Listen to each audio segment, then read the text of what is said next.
I'm the Technical Director for Noise and Vibration at the Temple Group, and I'm going to primarily talk about noise and a little bit about air quality during this presentation. Noise and air quality tend to dominate the environmental agenda for airports. Both can have really quite serious direct effects on health, heart attacks, strokes, asthma, premature deaths.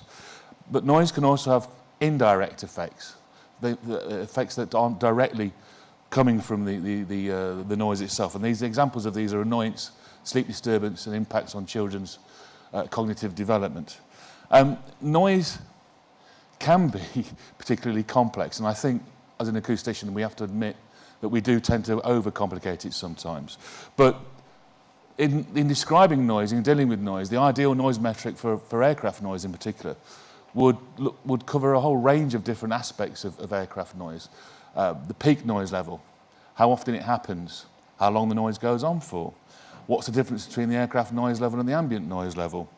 It would correlate well with the different noise effects of noise, sleep disturbance, annoyance, all these kind of things. It would be easily measured. You'd be able to easily model it and predict it. And crucially, it would be capable of being easily understood by non-specialist decision makers.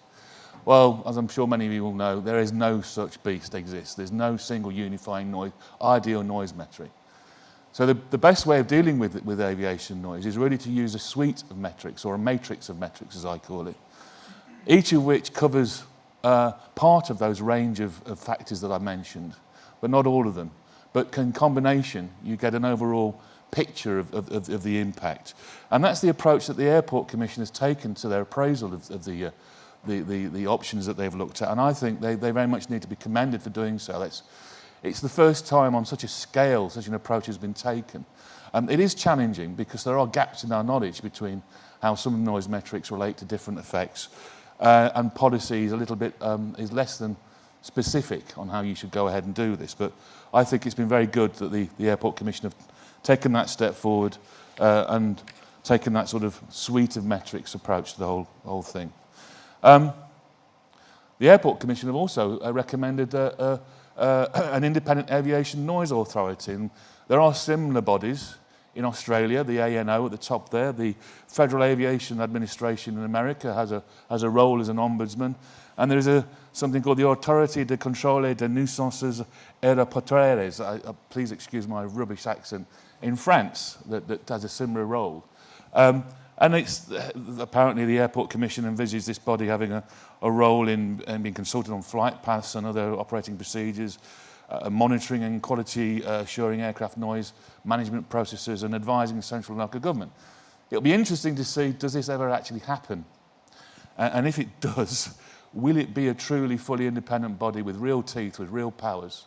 Or will it be simply an advisory body which can be whose recommendations can be quietly put to one slide?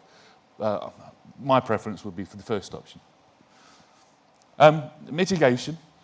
The Airports Commission have recommended quite a comprehensive suite of noise mitigation conditions and measures, which I feel is quite radical. They're all needed, and quite clearly the third runway option does have extensive and severe noise impacts. The existing airport already does.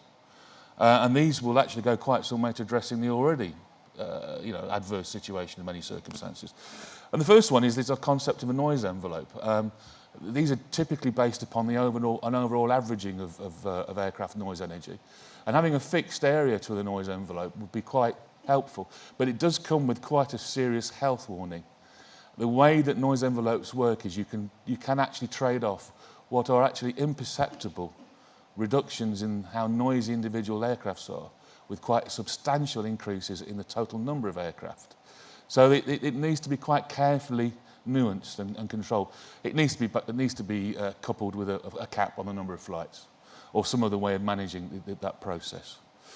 The ending of night flights, although night appears to be defined to non-standard night hours between 11:30 and 6 in the morning, obviously would be a winner with local communities, but as we've heard, the airport do appear to be rather cagey about that, and that's understandable. Extending predictable respite from aircraft noise. Well, yes, there are clear benefits to respite. The respite comes about through alternating the use of runways, segregating the runways between departures and approaches. There's a clear benefit to it, but it's not the panacea. You still have substantial and severe and extensive noise impacts.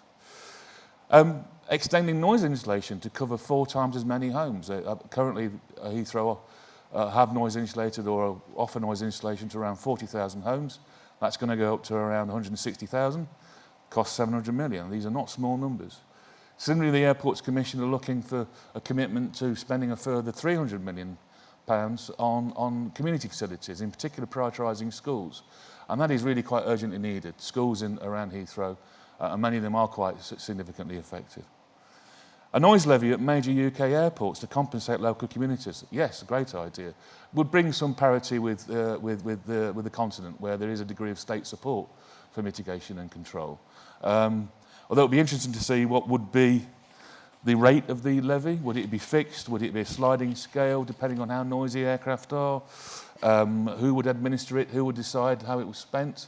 Would the costs of that administration eat into the levy itself? And the last one is a new community engagement board to influence compensation spending in the airport's operation.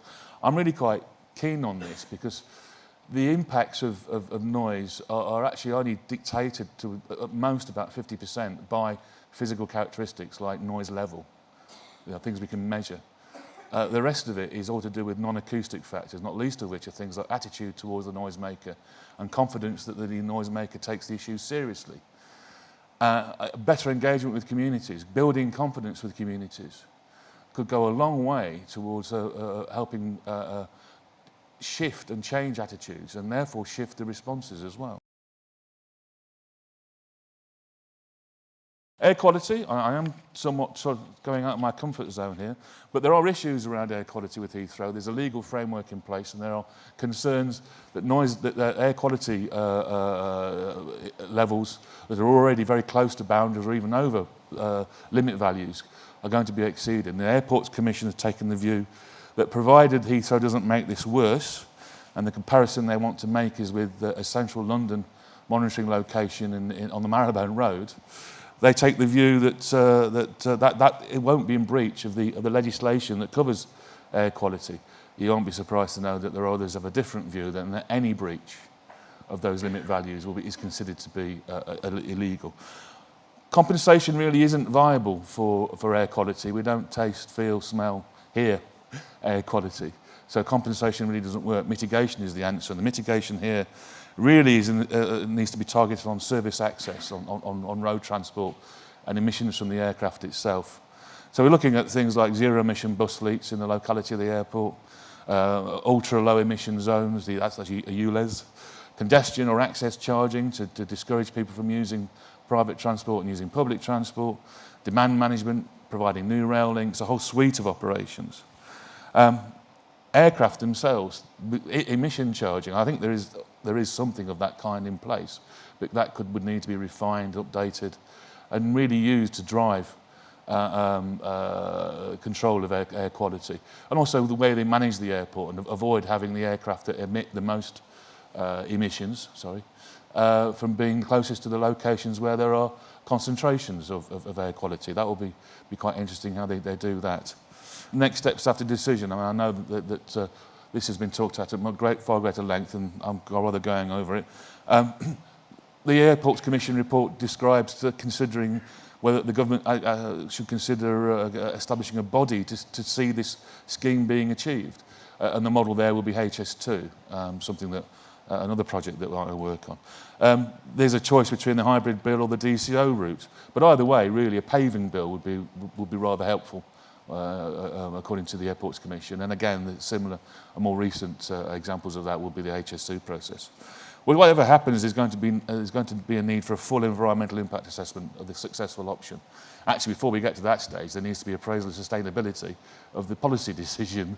So there's going to be quite a detailed and iterative environmental impact appraisal process. The Airport Commission's existing models could be used to look at noise and air quality, but they will need fine-tuning. The airport itself is quite honest in articulating the limitations of what they've done. Because theirs was an optioneering process rather than a detailed appraisal of an individual scheme, they weren't quite so critical, but they'll become more important as we find down towards the specific details of a scheme. Those who qualify for specific mitigation and compensation will need to be identified. They'll need to be told and advised that they're entitled to an offer of mitigation or compensation. And there will need to be a formal process put in place for ensuring offers of mitigation and or compensation. There have been issues with other schemes. I am aware that, for example, there have been delays in installing noise insulation on other large-scale infrastructure projects. And that can somewhat rather undo some of the positive engagement work that you might do. That's really all I want to say about so far, but I'm going to be sitting down with the panel and